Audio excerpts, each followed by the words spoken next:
Good afternoon, everyone. We will be starting the webinar shortly. Just to seek your patience in waiting for a couple of minutes to allow more participants to log in. In the meantime, some housekeeping matters. Please ensure that your video is remain turned off for the entirety of this webinar. So we will wait about 1 to 2 more minutes before we start. Thank you for your patience.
Good afternoon, everyone. Thank you for tuning in to our webinar again. So just one more housekeeping matter, please ensure that your video is turned off for the webinar today. So once again, thank you for attending our webinar. I am Rachel from the Residential Services team of Savills Singapore. My team not only offer local sales and leasing services, we do also handle international residential sales as well. For those of you who are not familiar with Savills, we are a global real estate company and are listed on the London Stock Exchange. Savills have 600 offices worldwide with 39,000 real estate experts globally. Today, we are excited to have some of those experts speak to us about a subject pertinent to those interested in investing in London residential properties. I will hand off the session now to our colleague from Savills UK, the Head of London Residential Research, Katie Warwick. Subsequently, after Katie's presentation, we will be introducing a couple of goodbyes with attractive incentives only open to those attending this session today. So don't say goodbye so soon and stay on with us. Without further ado, Katie, it is over to you. Thanks very much, Rachel. Good afternoon here from London, and good morning here. I've pulled together a few slides here to give you a bit of a run through the London residential market. I'm going to talk a bit about the economy, then what that situation means for the UK residential market, and then I'm going to focus in a little bit more specifically around prime London. So first of all, I think it's most relevant really to focus on the economic situation because we have very little residential data available to us at this point.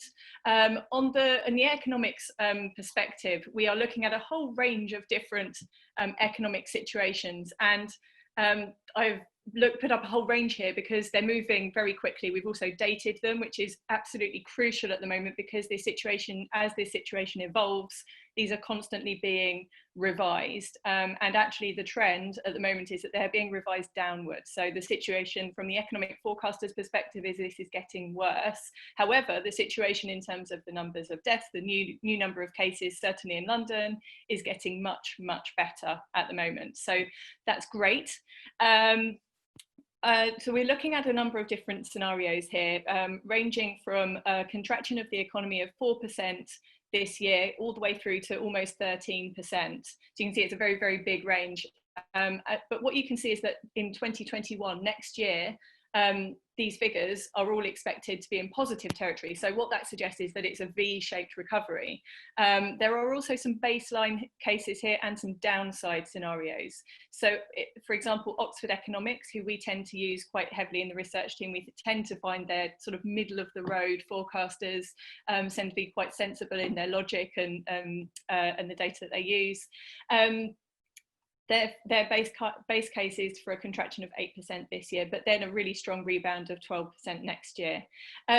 So I think what this means is that actually this gives us a bit of confidence that this is a moment in time, and once we start to see confidence return to the market, that there will be sort of light at the end of the tunnel. So in the next slide, please, the key for the residential market is thinking about how quickly we come out the other side.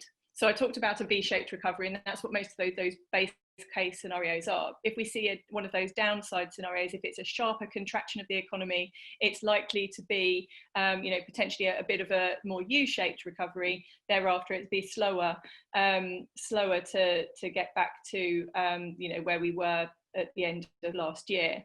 And I think that is crucial for thinking about what is going to be the impact on the residential market. If you just click onto the next slide, please. There are some very different fundamentals of the market that we were in already, the situation with the market compared to, say, the financial crisis, which a question that many people have asked me, how does this compare, this pandemic that we find ourselves in? And of course, we are talking about an economic crisis here, so these are comparable situations of some sort, but in terms of the property market, house prices in the run up to the financial crisis had been really strong. Whereas this time round, we'd seen actually in London price falls for the last couple of years. Interest rates are incredibly low, and again, that wasn't the case in the lead up to the financial crisis. They weren't excessive, but they weren't at this historic low that we are experiencing at the moment. We're at record lows. They've been reduced. The base rate has been reduced again. There have been rumours that it will go down even further, which would take us into negative interest rate territory. I won't speculate on how likely or not I think it is. It is speculation at the moment.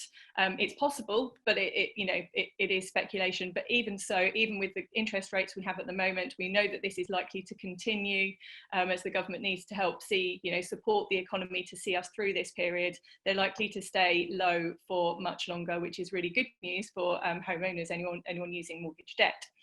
The government this time round again has been really, really quick to act. So we had huge support, financial packages for business retention in terms of furloughing staff. So we hope that should be more positive a situation in terms of the level of unemployment that we see compared to the financial crisis, and certainly the economic forecasts for unemployment are supporting that as well. And the other key point is that lenders, thinking back to the financial crisis, there wasn't any lenders. The lenders couldn't access the money to lend. On that side of things, debt side of things, it was non-operational. Whereas this time, lenders are there. They're keen to lend. They need to lend in order to make money, so they're keen to lend. They're also being flexible in terms of the mortgage holiday. So we're much less likely to see significant repossessions or arrears this time round.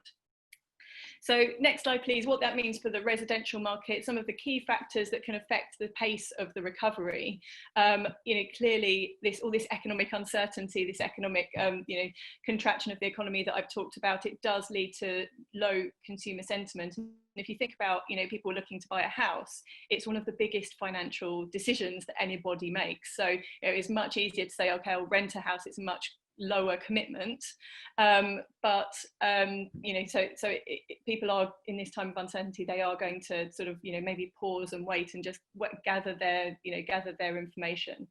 The practical difficulties of moving and transacting, this 2 weeks ago was virtually impossible, whereas now we're in sort of stage 1 of lockdown release here in the UK, and it means that we're now able to do viewings. So it means that actually it is becoming a bit easier to do those physical transactions. We can get the surveyors in to do the valuing, but it is still we are still having to take precautions, maintain social distancing. So it's a new way of working for everyone. So it's going to be slower.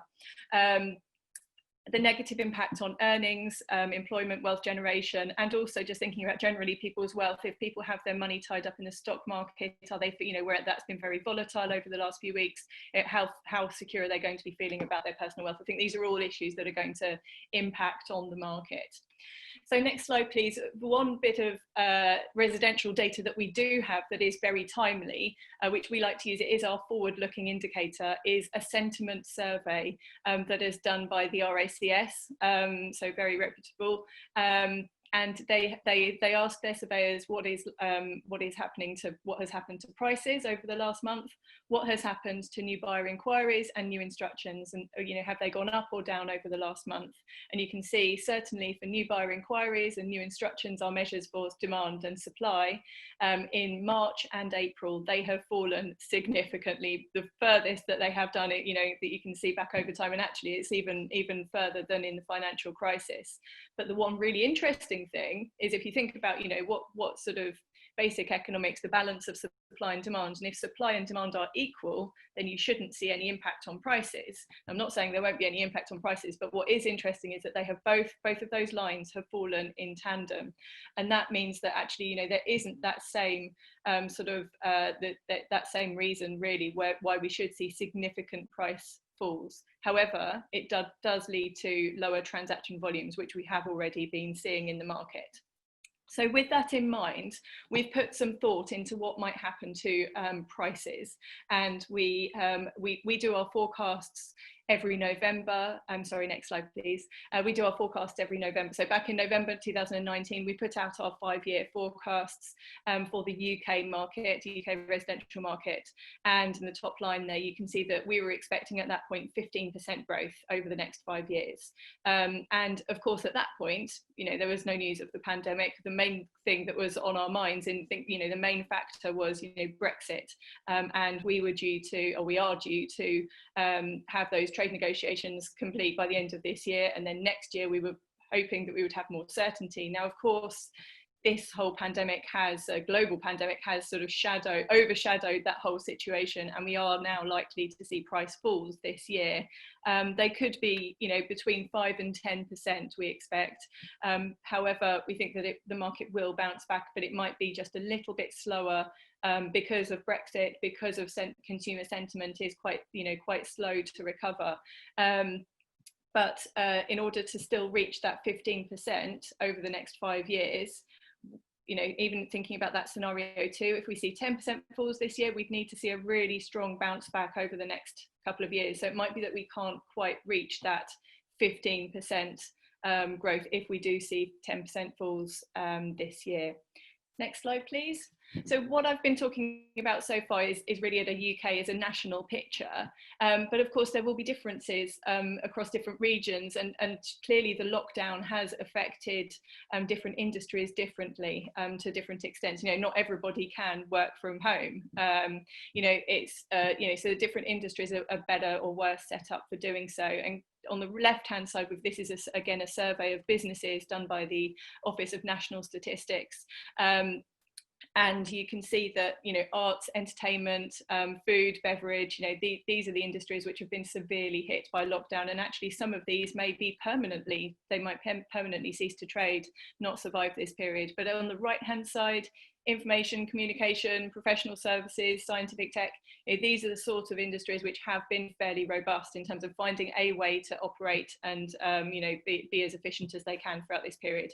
And the unfortunate thing for London is London's economy is more significantly heavily weighted towards finance, information, communication, tech, professional services.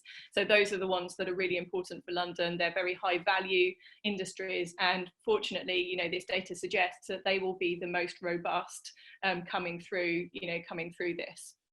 Next slide, please. One of the other key questions that I've been asked is around what will happen to the rental market. Will the market for sales be fare better or worse than the rental market?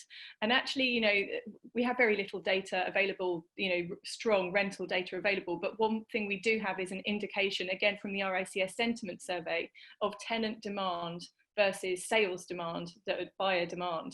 And you can see buyer demand in that red line there, and we've marked on key economic events or key downturns, so actual recessions or other significant events that we know have impacted the market, like the elections or the run on Northern Rock or so on. So you can see that against all of these points over time, that red line is very volatile. It goes into negative territory, negative sentiment territory very easily, really. It's very sensitive to that. However, tenant demand, holds up very, very strongly. And we have also done this same analysis looking at the strength of rents, and rents historically haven't fallen as much as sales values in times of uncertainty or difficulty. So that is a positive for sort of a strong rental demand over this throughout this period. And if you move on to the next slide, it's just thinking a little bit more carefully about, different regions of the UK and thinking why do different areas behave differently. Now, prime central London, the most expensive properties in London, in our prime central London index, the average value is around, 4.5 million. And that market has particularly suffered from tax changes over the last 5 years, and it's seen quarterly price falls constantly over the last 5 years, apart from the last quarter where we started to see a bit of a tick up. But what that means is actually in historical context, it does look good value. It's 20% below its previous peak, and that then presents a bit of an opportunity for buyers to come in at this price. And if we were to see a further price reduction, then it could mean that there's significant opportunity over the long term. But however, there are risks to that demand, and clearly, if one of the drivers of prime central London is this sort of global wealth generation that's been happening really strongly over the last, couple of decades, actually, if there is a global pandemic effect that might, threaten that trend, then that's something we don't have clear visibility on right now. That could impact on the on demand for central London, less wealth generated. But however, that desire to transfer wealth for those who do have it, the desire to transfer wealth into long-term, good performing, strong assets such as London residential has been, again, something that people have particularly looked at doing in prime central London in the past. Move on to the next slide, please. So just to sort of build on that, we're looking at the factors that have impacted on the market over the last few years, and it has been significantly. It's either different tax changes, or it's been political events. So Brexit, the announcement of Brexit, and then varying points in time where we thought that we thought that this was the deadline, and then it gets moved, and the sort of goalposts move. But however, in December last year, we had a general election where Boris Johnson got a strong majority, and actually what that meant that was really positive for the market, and actually we did start to see a tick up in prices in across the prime markets, whether that's a Boris bounce or a Brexit bounce. We feel like we've gone through this long period of uncertainty, and there was finally a bit of positivity, and then the pandemic happened. So annual growth had returned. We think it's likely to fall again as a result. Next slide, please.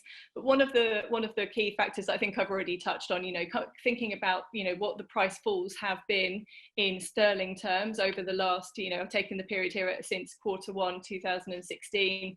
Key event there was that was Brexit, that was the vote to leave the EU. But what has also happened then, obviously that had an impact on currency exchange rates, and so thinking about other currencies and the additional discounts then that those buyers would get for prime London property, does present a very favourable moment in time to look at prime London. Next slide, please. I'm nearly at the end here. I just thought I'd leave you on something a little bit softer. I've given you lots of charts and stats here, but I thought again, we've all been in this lockdown now for a number of weeks, and it certainly made me feel very differently about where I live, living in a flat with 2 small children. I'm sure others are in the same situation. But we asked our applicant base in UK Savills, we asked our applicant base, how has this experience of lockdown changed what they're looking for in a property? And clearly so many people are going to be have made it working from home, and that's going to be, there are obviously some upsides to doing that, not having to travel on the tube for starters, but I think that working from home is definitely going to be something that is here to stay, not for everyone and not all of the time, but definitely more so than they were doing in the past. So more than just around half of people were either significantly or somewhat more inclined to work from home in the future, and as a result of that, of course, that working from home space is becoming more important. Accessibility to Wi-Fi, not just for working from home, I would add it's more, maybe Netflix or Disney Plus in my case, and also that amount of garden space and green space and, and usable space as well, making it really sort of, a pleasant experience. That's become more important, and especially for those younger people who previously, they might have had to trade off between that and something else, or simply affordability, just getting the property that they want. Final slide from me, just to leave you with a few thoughts. Prime central London values are still 20% below that 2014 peak. And actually, if you look at what the currency play is, it's much, much higher than that.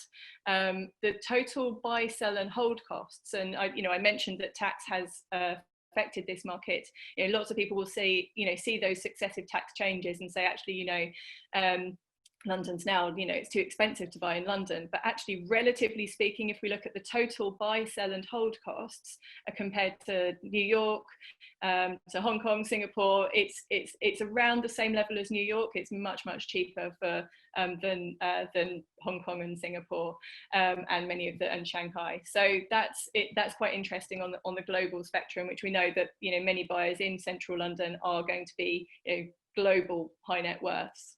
So with a further price softening, which we expect will come, it will present, we believe, a compelling buying opportunity. And the key difference between prime London and even the rest of the country is that buyers, these global high net worths, that they're much more likely to be buying in cash, so they can act quickly, or they have access to cash, so they can they're much more reactive to the market. So if the market is more volatile, it's likely to bounce back quicker. So if there was one market that I would say, what is the greatest opportunity to see strong price growth in, first, which will be the first market to recover, it would be prime central London. As we saw in the financial crisis, just after that point, it fell the furthest, but it came back. And when it came back, it bounced back very strongly. So there is that potential to recover much more quickly. But the caveat is that, especially over the slightly longer term, it will be dependent on global wealth generation. So hopefully that's given you a whiz through the market. I'll hand over to my colleagues. Thank you. Thank you very much, Katie, for an insightful exploration of this topic. Let me now introduce Joel Edwards, who will be sharing more on a development called Bart Square and showcasing 2 Starbucks units for this webinar. If some of you may be wondering what the rental yields are like in the apartments of Bart Square, Ben Rogers, Head of Shoreditch and City Lettings from Savills UK, will jump on in and touch on that aspect. Joel and Ben, over to you. Thank you, Rachel. Good morning from London. My name is Joel Edwards and I'm a sales negotiator based from the marketing suite at Bart Square. Thank you very much for joining us for this Bart Square webinar. I'm also joined today by Ben Rogers from Savills Lettings.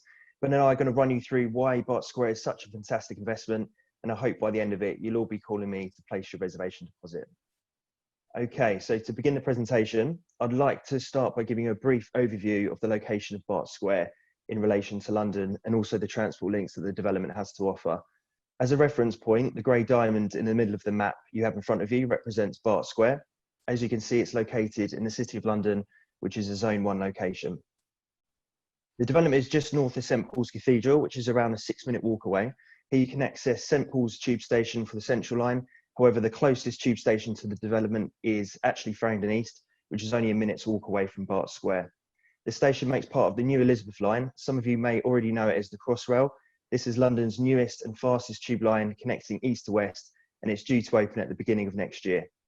From this station, you can get to Heathrow in around 32 minutes and Canary Wharf in around 8 minutes. If you want to get to the West End for shopping or to watch a show, then you can get to Tottenham Court Road in 3 minutes, or just one stop further to get to Bond Street in 5 minutes. Another tube station that is very close by is Barbican Station. This is only a 3-minute walk from the development, and it will give you access to the Circle and Hammersmith and City lines. Now, if you were a student studying at University College London, then you'd be able to get to Euston Square in just 7 minutes from this station. For access to London South Bank, for the London Eye, Big Ben or Houses of Parliament, then you can get there in just 6 minutes from Bank to Waterloo. And Bank is around a 10-minute walk away from the development, or just one stop from St Paul's. Now, in terms of the local area, Bart Square is in the heart of London's historic quarter, and the Museum of London is only a few minutes walk from the development. Another historic landmark at Bart Square is Smithfield Market. This is the oldest and most famous food market in London. It's where most of the top restaurants source their meat, and I personally try to visit at least once a week for my food shop. I see it as a real luxury to have it on my doorstep, and it's a place that I love to visit. It's bursting with culture, and I highly recommend visiting next time you're in London. Okay, so moving on to my next slide. This is a map of the development and the local streets surrounding Bart Square. Just to give you a few more reference points, to the top left-hand corner of the map, you'll see Farringdon East Station, which I just talked about. The bottom left-hand corner where it says West Smithfield is where Smithfield Market is located. And just a few minutes walk from there, you'll come to Farringdon Station and Clerkenwell, which is in the heart of London's design district. To the left centre of the map, you'll see a building called St Bartholomew the Great. This is one of the oldest and most beautiful churches in London, and Bart Square is fortunate enough to benefit from having uninterrupted views of the church and courtyard. Now, turning our attention onto the development itself, this is a development by a well-known and well-educated British developer called Helical. Helical originally formed around 100 years ago, and they specialised in London property for the last 35 years and have recently won Developer of the Year Award 2019. The development comprises 235 apartments spread across 9 residential buildings, and these buildings have been split into 2 phases.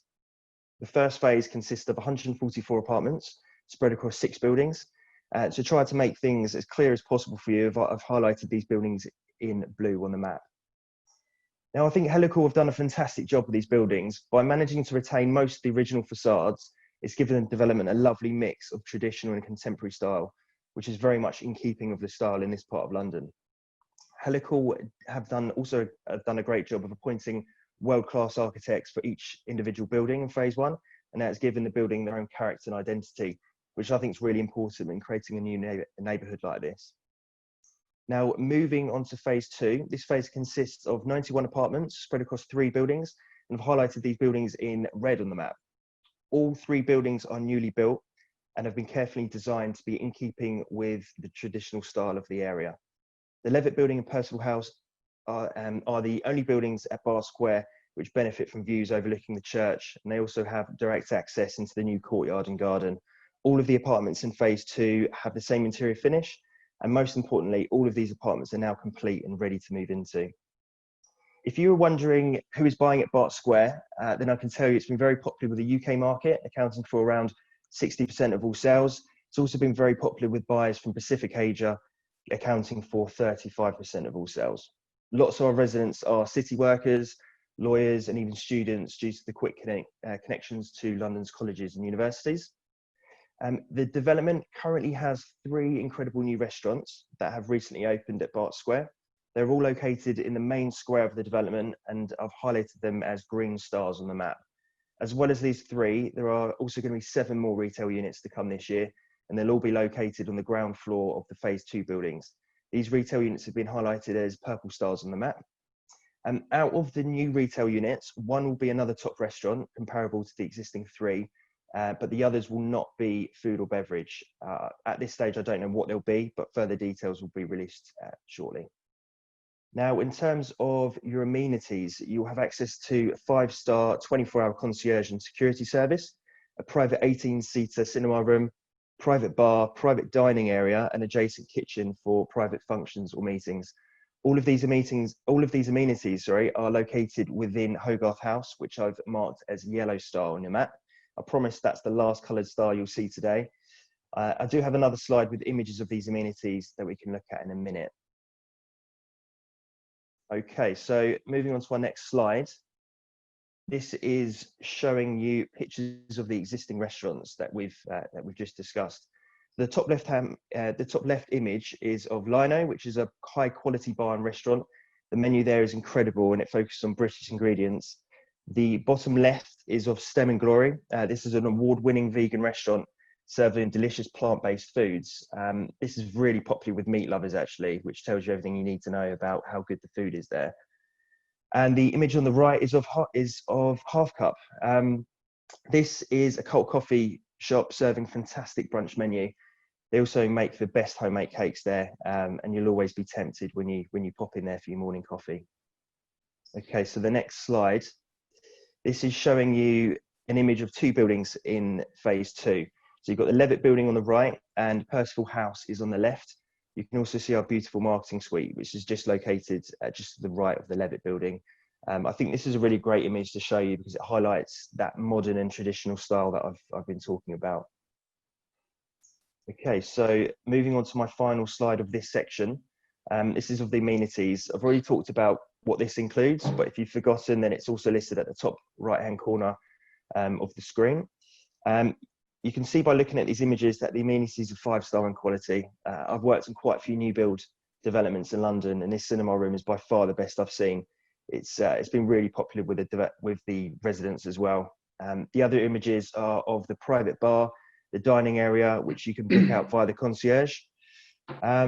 Okay, so I'm now going to pass you over to Ben Rogers, and he's going to talk to you about the lettings at Bart Square. Thanks very much, Joel. Just to very quickly introduce myself, I'm a director here at Savills, and I look after Clerkenwell and Shoreditch offices. These are part of our division of 39 offices across London and a wider network of 137 offices across the UK. My team have overseen the lettings uptake and onwards property management at Bart Square, and today I'm going to talk to you about this very successful rentals development, giving you a brief overview of the market and the tenants we're renting to. The journey started with the Underwood building, which was first completed in 2017. This was followed by a phased completion with the next buildings coming online through 2018. A phased completion is something that I always feel is very important with any new build scheme because it ensures that there's not an oversupply of available property on the market at any one time. This helps to keep rental pricing stable with consistent applicant demand. The design of the Bart Square site with its different buildings and mix of architectural styles and different layouts has never failed to interest rental applicants, with a high proportion of 1 and 2 bedroom layouts, which suits the city environment. It's got a very convenient city location that's proven popular with corporate city tenants, with the development having a very high specification that was previously unseen in the local lettings market. Since launching, we've successfully secured 52 tenants across phase 1 and more recently the phase 2. The development has proven popular with particularly pied-à-terre style renters, which is usually the city type workers that want an apartment close to their work, travelling outside of the capital to their main and principal homes on the weekend to their families. For this style of renting, the City of London, the local authority where Bart Square is located, has very few or a very limited number of residential properties with only around 8,000. This localised marketplace has added to the success of the scheme. The excellent on-site and local amenities, including the 24-hour concierge, the cinema, the residence lounge, along with the more recent addition of the retail spaces, has also proven popular with corporate renters. Next slide, please. Here I've provided some statistics on the development to date. There are two charts on the right-hand side showing who's renting in the development and some statistics on percentage of asking prices achieved, pounds per square foot, and the average lease length. It's worth noting that the pounds per square foot achieved at almost £52 per square foot is higher than the local market average, which currently runs at around £39 per square foot. 60% of apartments are 1 bedroom that we've rented, and this meets local market demand. 40% of tenants work in finance. This is substantially higher than other new build schemes that we deal with across London. And 82% of tenants are city professionals, which is again unique to the development. 92% of properties offered to the market are furnished. Again, this meets local corporate market demand. And UK nationals are the highest proportion of renters, followed by Europeans. Yields in the development also run higher than the London average for other new build schemes, with 1 beds at 3.4% and 2 beds at 2.8%. The current lease length is currently running at 16 months, and over 50% of tenants renew for a second year. The quality of the development has exceeded expectations, while ensuring longer tenancy terms, and that we've also achieved 98.5% of the asking prices. This is again an exceptional statistic when looking at other new build schemes across London. Back to you, Joel. Thank you, Ben. Okay, so we're now going to show you the 2 top picks that we've chosen for you today. We're going to start by showing you a video of our chosen 1-bed apartment, followed by some sales and lettings information. Before we start the video, I think it would be a good time to tell you about our special Singapore webinar incentive that the developers are offering to everyone who signed in today. The developers are willing to include all of the show apartments furniture, which has been supplied and installed by our two top interior designers. Those interior designers are Jared Green and Box 97 Interiors. Most of this furniture can be seen in the video that we're about to play for you, so please keep an eye out for it. I hope you enjoy the video.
Okay, so I hope you all managed to get a good look at the furniture in that video. This incentive is worth £15,000, including window furnishings. We strongly believe that in this part of London, having quality furnishings in your apartment will set yours aside from the rest when it comes to marketing it, and it will certainly make your life a lot easier when you get to this stage of the rental process.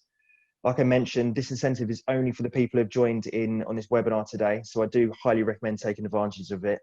If you'd like to be sent further details about these furniture items, please do let me know. Okay, so before I pass you back over to Ben, who's going to run you through some rental figures, I'm just going to quickly give you some key points for this apartment. Okay, so it's situated on the 3rd floor of Fenwick House. It has lots of natural sunlight due to its southwest aspect.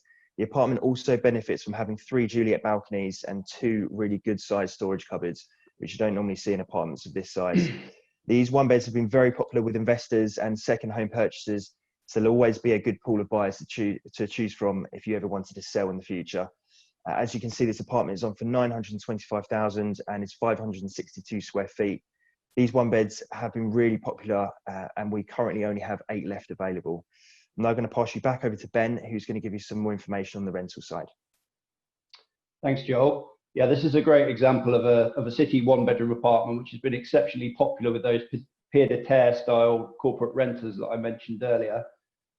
They really are looking for something that they can lock up and leave, and a development like Bart Square is absolutely perfect with the on-site amenities and the 24-hour concierge. Yeah, this apartment has a great sort of open plan city layout, which maximises the space and light that Joel touched on.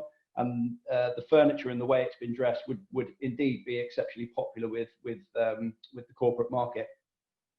To date, we've rented 27 1-bedroom apartments in the development, with the most recent apartment of a similar size to this one on the 3rd floor again in the Levet building, which achieved an offer over the asking price of £625 per week. The estimated rental value for this particular property we've placed at £600 per week, which brings in a yield of 3.4%, which is in line with the expectations for the development, but as I mentioned previously, ahead of the London average for other new build schemes. Thanks, Joel. Okay, so we're now going to have a look at the video for our second hot pick, which is of a 2-bedroom apartment in the Levitt building. The developers are offering the same incentive as before, so please keep an eye out for the furniture in the video.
I hope you enjoyed that video. I think it does a really good job of showing exactly what this apartment's about. It's full of light, it has beautiful views, and when you stand out on that balcony looking out to the gardens and church, you feel completely private and secluded.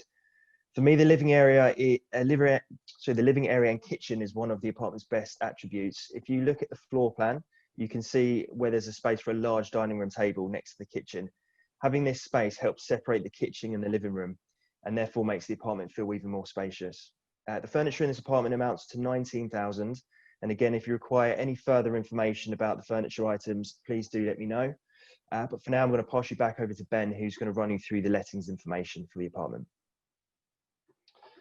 Yeah, so this property on the first floor overlooking the church and gardens, this aspect has been incredibly popular, generally with corporate couples or individuals looking for a bit more space with a second bedroom for when the wife or the children come in to visit on the city on the weekends. Again, popular, sizable layout that commands a premium rental figure for the area. We've rented 8 properties similar size to this, 2-bedroom at around 900 square feet. The most recent was in the same building actually, but on the 3rd floor, and it achieved exactly £900 per week. The estimated rental value for this property is £900 per week, which gives a rental yield of 2.9%.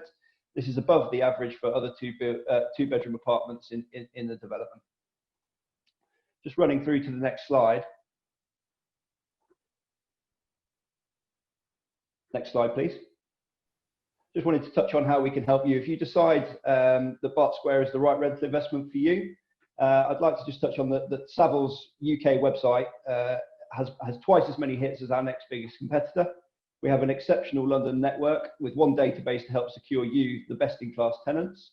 Our corporate services department is industry leading, which fits perfectly with the local market and the local market demand.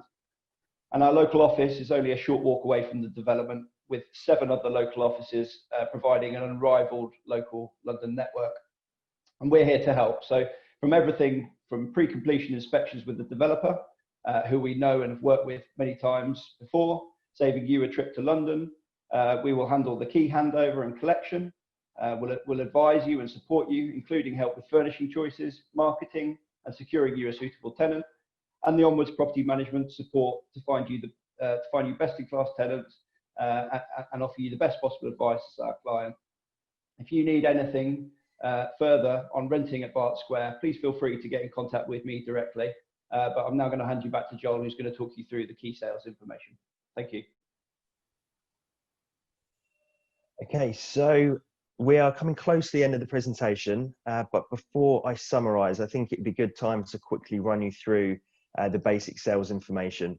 So as I've already mentioned, the development is completely finished. All the apartments are ready to move into. Starting prices are from 910,000. The average rental yields, which Ben has already gone over, is estimated at around 3% at the moment. The estimated service charge is £6.50 a square foot, and that takes care of all the amenities that we've discussed today.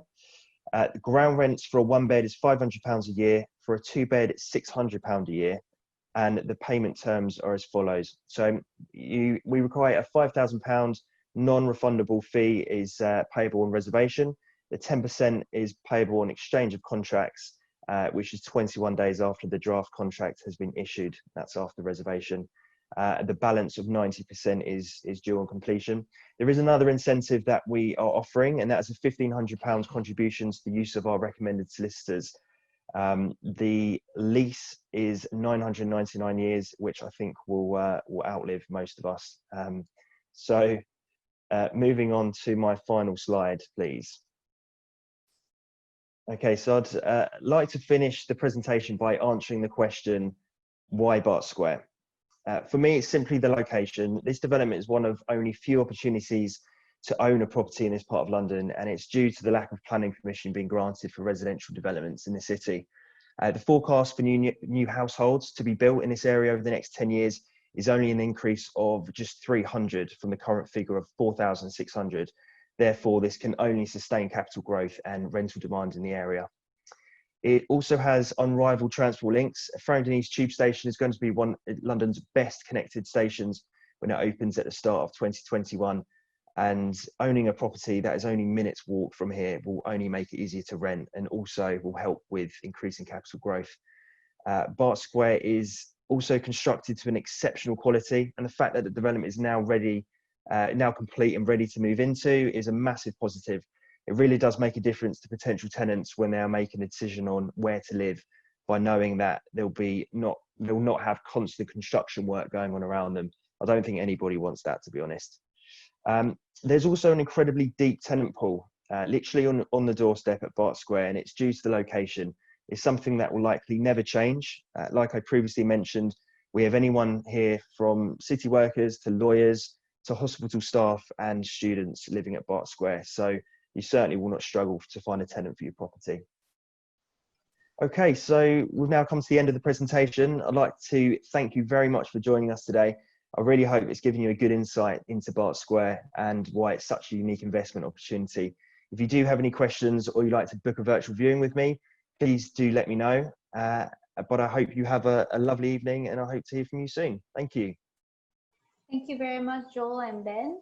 We have now come to the question and answer part of our webinar. Please feel free to ask our panel of speakers any queries you may have using the Q&A button at the bottom of your screen. So we will be taking the next few minutes to answer some questions. We have a question from Mr. Tusman. He asks, with the current situation of COVID-19, we don't hear much about Brexit. Should buyers still worry about Brexit? I think Katie touched briefly about this topic in her presentation. Katie, would you like to answer this question, please? Sure, and yes, you're right. I can think it's safe to say it's not been on the forefront of any of our minds at for the last few weeks. So let alone the Prime Minister and the chief negotiators of trade. But of course, and I touched on it when we were looking at the forecasts in November. Not that long ago, 6 months ago, it was the main focus of influencing what we thought would happen, the shape of that growth, and we were expecting that this year. We would start to, as we got a bit more certainty on the trade negotiations, which are due to complete. There's been no extension to that timeline, and we're due to have a trade agreement for leaving the EU at the end of this year, which means that actually next year we were expecting a bit of a bounce. But obviously the pandemic will have sort of affected the shape of that growth a little bit more and tempered the growth that we're likely to see next year, and we'd expect it the second half of next year and pushed out to the year after. But it's definitely still a key consideration, especially for the London market. All right, thank you, Katie. So we have another question by Mr. Lee. I think it's directed to Ben. It's because it's about lettings. So he asks, have you seen a higher than usual incidence of rental terminations or tenant defaults in the last 2 months?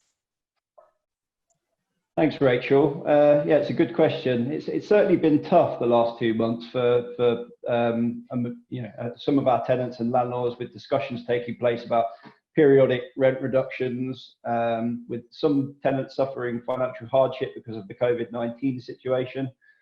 This is only, I would say, it's only been around 10 to 15% of the properties that I personally look after across my area. Savills, we've had an incredibly front-footed process on communication with tenants to understand their genuine needs, with a process in place, including asking tenants to fill out hardship forms and verifying their situation by sending us copies of documents relating to employment changes. So in most cases, we've seen very small rental adjustments. The furlough scheme only saw people's salaries decrease at max by around 20%.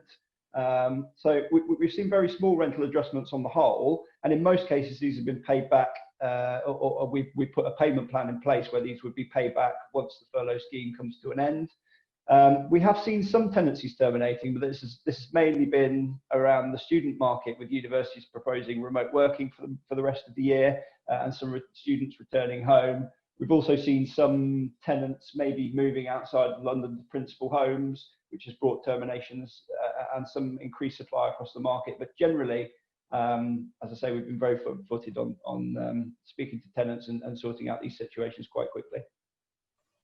Okay, that's good to know. So following up with lettings question, Ms. Karen asks, is there a shift in rental prices and the ability to secure tenants in this current situation?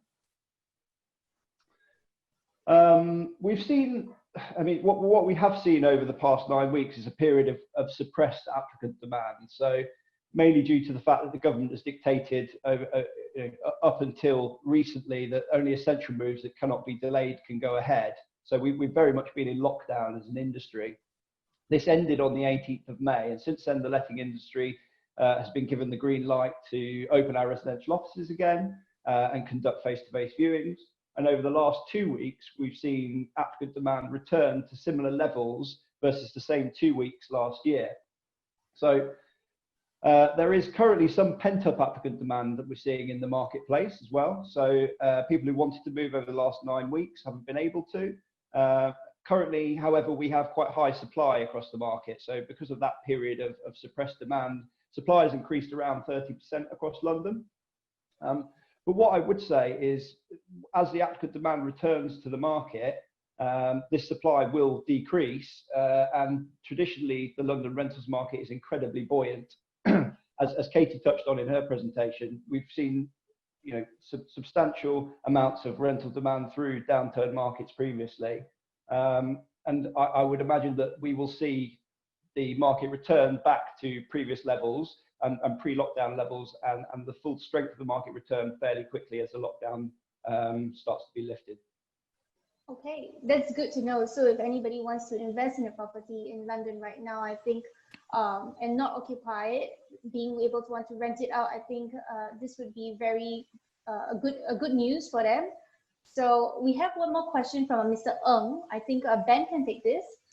He asked, how can a Singapore investor like me buy a property for rental without worry? I can actually answer that, I think, if you want. It's probably a good one for me. Oh, yeah. Thank you, Joe. It's a good question. I think one great way not to worry about the investment is by getting someone else to furnish your apartment for you. I think the last thing you want as an investor who's living on the other side of the world is to manage a fit out of your apartment. I think that's why I guess this incentive we're offering today is such a great incentive for overseas investors. I think another really effective way of minimizing that worry is by having the confidence that you own a property in an area of high demand. I think when you find yourself searching for another tenant, you really want to have that peace of mind that there's lots of quality tenants out there ready to occupy your property. And that's exactly what I think you're getting when you own a property at Bart Square. I hope that answers the question. All right, thank you, Joel. So I think we have time for one last question today. Ms. Adeline Toh asks, will foreign investors be subjected to any additional buyer stamp duty? I can jump in on that one as well. Not until after April next year. So it's after April 2021. So if you were to buy at Bart Square this year, you will not be subject to that additional stamp duty. So again, it's a really good time to buy here. All right, thank you. So I think Mr. Michael Ng asked that question as well. So I'm glad that Joel has actually answered. So again, just to repeat, if you're buying at Bart Square, because it is a completed property, so you won't be subjected to the additional 2% foreign additional buyer stamp duty. So we have now come to the end of our webinar. We thank you all for attending today. If you have any other queries, please drop us an email that you can see on the screen here below. So till we meet again next time, thank you, take care, and goodbye.